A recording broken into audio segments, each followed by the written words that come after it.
ఒకవైపు క్షిపణుల గర్జన, మరోవైపు ఆకలి కేకలు.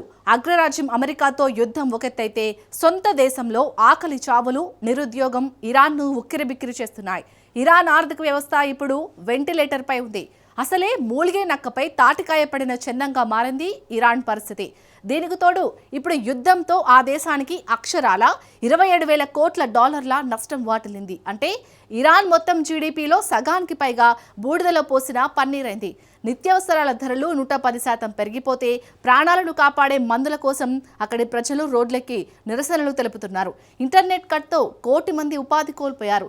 తిండి గింజల కోసం ఇంట్లో సామాగ్రిని అమ్మడానికి సిద్ధపడుతున్న కొనేవాడు కనిపించడం లేదు. ఇరాన్ ప్రజలకు ఆకలి చావులు తప్పవా? భయంకరమైన ఆర్థిక సంక్షోభంలోకి ఇరాన్ను యుద్ధం నెడుతుందా? ప్రజలు మళ్లీ తిరగబడతారా? Watch story. యుద్ధంతో ఇరాన్ ఆర్థికంగా చితికిపోయిందా? నెట్ నిలిపివేతతో ఎంతమందికి నష్టం వాటిల్లింది? ఇరాన్లో మళ్లీ ప్రజల తిరుగుబాటు తప్పదా? పశ్చిమాసియా యుద్ధం కొనసాగుతోంది. యుద్ధంలో ప్రస్తుతానికి ఇరు వర్గాలు కాల్పుల విరమణ పాటిస్తున్నాయి. మరోవైపు శాంతి చర్చలు జోరుగా సాగుతున్నాయి. కానీ ప్రజల తిరుగుబాటు, అమెరికా యుద్ధం నేపథ్యంలో ఇరాన్ ఆర్థిక పరిస్థితిపై ఆందోళనలు పెరుగుతున్నాయి. నిజానికి 2025 డిసెంబర్ నుంచి అంతర్గత అశాంతితో ఇరాన్ అట్టుడుగుతున్నది. ఇప్పుడు యుద్ధం కారణంగా భారీ ఆర్థిక నష్టాలను చవిచూస్తోంది. జనవరి 8, 9 తేదీలో జరిగిన ప్రాణాంతక నిరసనలు ముగిసి 100 రోజులు గడిచినా ఆర్థికంగా ఇరాన్ కోలుకోలేదు. పరిస్థితి మరింత దారుణ స్థాయికి దిగజారింది. ఇరాన్ బలహీనమైన ఆర్థిక వ్యవస్థ తీవ్రంగా క్రమంగా దెబ్బతింటోంది. ఆర్థిక పతనం వేగవంతమైంది.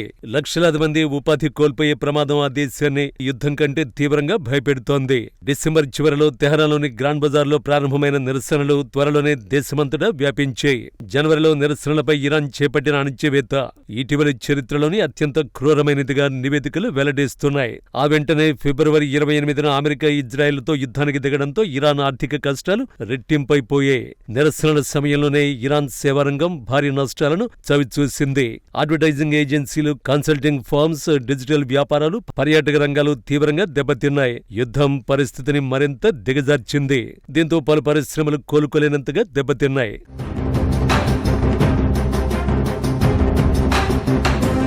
ఆర్థిక పతనానికి ఇంటర్నెట్ నిలిపివేత ప్రధాన కారణమైంది. నిరసనల టైంలో 3 వారాల పాటు ఇంటర్నెట్ కు అంతరాయం ఏర్పడింది. ఫిబ్రవరి 28న యుద్ధం మొదలైనప్పటి నుంచి ఇంటర్నెట్ సేవలు నిలిచిపోయాయి. దాద్బాన్ నివేదిక ప్రకారం ఇరాన్లో 1 కోటి కంటే ఎక్కువ మంది ప్రజలు తమ ఆదాయం కోసం ఇంటర్నెట్ పైనే ఆధారపడి ఉన్నారు. ఈ అంతరాయాలతో డిజిటల్ ఆర్థిక వ్యవస్థ పూర్తిగా స్తంభించిపోయింది. ఫలితంగా చాలా మంది ఆదాయం గణనీయంగా పడిపోయింది. మరికొందరు ఉద్యోగాలను పూర్తిగా కోల్పోయారు. ఈ యుద్ధం ఇరాన్ ఆర్థిక వ్యవస్థకు వెన్నెముక వంటి కీలక రంగాలను తీవ్రంగా దెబ్బతీసింది. పలు నగరాల్లోని పెట్రోకెమికల్ ప్లాంట్లు, ఉక్కు ఉత్పత్తి కేంద్రాలు దెబ్బతిన్నాయి. ఇవి ఇరాన్ ఆర్థిక వ్యవస్థకు జోడుగుర్రాలు వంటివని చెప్పొచ్చు. దీంతో ఇరాన్ ఇతర అనుబంధ రంగాల సప్లై చైన్ దెబ్బతింది. దీంతో ఫ్యాక్టరీ కార్మికులే కాకుండా వాటిపై ఆధారపడిన ఇతర వ్యాపారాల్లో కూడా పెద్ద ఎత్తున తొలగింపులు మొదలయ్యాయి. ఎగుమతులు గణనీయంగా పడిపోవడంతో ఇప్పటికే పరిమితంగా ఉన్న విదేశీ ఆదాయం మరింత తగ్గిపోయింది.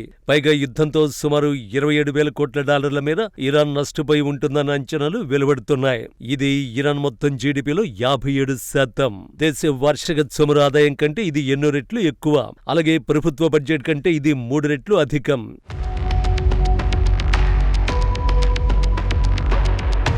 ప్రస్తుతం ఇరాన్ ఆర్థిక వ్యవస్థ స్టాగ్ఫ్లేషన్ కోరల్లో చిక్కుకుంది. అంటే ఒకవైపు విపరీతమైన ద్రవ్యోల్బణం, మరోవైపు మందగించిన వృద్ధి రేటు, అలాగే పెరుగుతున్న నిరుద్యోగం వంటి సమస్యలు ఇరాన్ను ఉక్కిరిబిక్కిరి చేస్తున్నాయి. యుద్ధం త్వరగా ముగిసినా ఆర్థిక వ్యవస్థ కోలుకోవడానికి చాలా సమయం పడుతుందని నిపుణులు భావిస్తున్నారు. ఈ పరిస్థితిలో మళ్లీ ప్రజల్లో ఆగ్రహాన్ని పెంచి కొత్త నిరసనలకు దారితీసే ప్రమాదం ఉంది. అమెరికాతో రాజకీయ ఒప్పందం కుదరని పక్షంలో భవిష్యత్తులో ఇంతకు ముందు కంటే పెద్ద ఎత్తున అశాంతి నెలకొనే అవకాశం ఉందని విశ్లేషకులు హెచ్చరిస్తున్నారు. మరోవైపు ఉద్యోగాలు కోల్పోవడం, ఆదాయాలు పడిపోవడంతో ప్రజల్లో అసహనం కట్టెలు తెంచుకుంటోంది. ముఖ్యంగా సోషల్ మీడియాలో చాలా మంది తమ కష్టాలను పంచుకుంటున్నారు. ఇరాన్ ఇంటర్నేషనల్ నివేదిక ప్రకారం తెహరాన్లో జనవరి నుంచి కార్మికుల పని గంటలు తగ్గించినట్టు తెలుస్తోంది. చాలా మంది ఉద్యోగాలు మార్చిలోనే పోయినట్టు సమాచారం. ఫ్రీలాన్స్ పనులు పూర్తిగా ఆగిపోయాయని, దీంతో వేలాది మందికి ఆదాయ మార్గం లేకుండా పోయిందని మరికొందరు పేర్కొన్నారు. పెరిగిన ధరలు, దిగజారుతున్న పరిస్థితుల పట్ల ఆగ్రహంతో ఉన్న ప్రజలు నిరసన నిరసన తెలపడానికి సరైన సమయం కోసం వేచి చూస్తున్నారని సోషల్ మీడియా పోస్టులు చెబుతున్నాయి. ఇక ఇరాన్లో రికార్డు స్థాయికి ద్రవ్యోల్బణం చేరింది. డిసెంబర్లో 50% పైగా ఉన్న ద్రవ్యోల్బణం యుద్ధం ప్రారంభానికి ముందే ఫిబ్రవరి నాటికి 70% చేరుకుంది.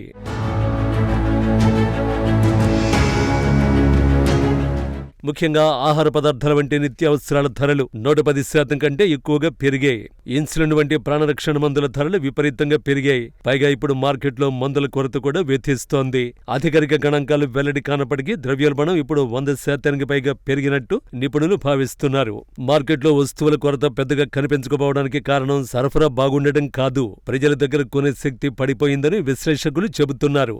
ఆదాయం పడిపోవడంతో చాలా కుటుంబాలు కనీస అవసరాలు తీర్చుకోలేకపోతున్నాయి. పొదుపు చేసుకున్న డబ్బులు, అప్పులు లేదంటే ఇళ్ల అడ్వాన్స్ డిపాజిట్లను వాడుకుంటూ కాలం వెళ్లదీస్తున్నారు.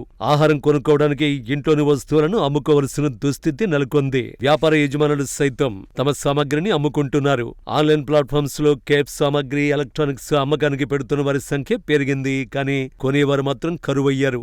ఇటు ప్రభుత్వంపై కూడా ఆర్థిక ఒత్తిడి తీవ్రమవుతోంది. యుద్ధానికి ముందే బడ్జెట్ అవసరాల కోసం ఇబ్బంది పడిన ప్రభుత్వం ఇప్పుడు నిరుద్యోగం పెరగడంతో ప్రజలకు తగిన మద్దతు ఇవ్వలేకపోతోంది. కార్మికులకు నిరుద్యోగ భృతి కూడా అందడం లేదు. యుద్ధం, ఆర్థిక పతనం, సామాజిక అశాంతి కలిసి ఇరాన్ అత్యంత క్లిష్ట పరిస్థితుల్లోకి నెట్టేశాయి. ఈ గండ నుంచి ఇరాన్ ఎలా గట్టెక్కుతుందో వేచి చూడాల్సిందే.